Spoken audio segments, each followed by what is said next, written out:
अस्सलाम वालेकुम। उम्मीद है आप सब खैरियत से होंगे।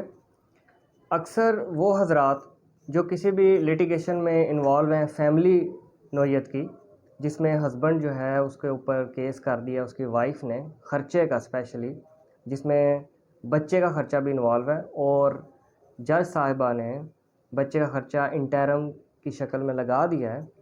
वो आदमी हज़रात क्या करते हैं कि कोशिश करते हैं कि अपनी डेट्स को स्किप करें कि इस महीने ख़र्चा ना देना पड़े, नेक्स्ट डेट पे भी ना देना पड़े, मैक्सिमम उसको अवॉइड करते हैं।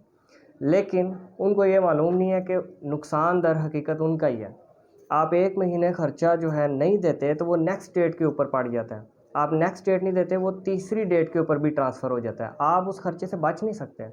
अगर आपका इंटरम ख़र्चा फॉर एग्ज़ाम्पल 3000 रुपया पर मंथ लग गया बच्चे का, तो आपको चाहिए अपनी सहूलत के लिए आप उसको साथ साथ देते रहें, बजाय इसके कि आप उसको स्किप करते जाएं।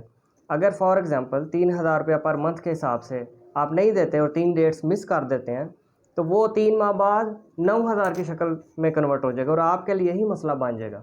सो एक ये छोटी सी टिप है कि अपना जो इंटरम खर्चा जो अदालत ने लगाया है उसको टाइमली पे करते रहें। इससे आप ही कन्वीनियंट रहेंगे और आपके लिए बड़ी सहूलत रहेगी। शुक्रिया।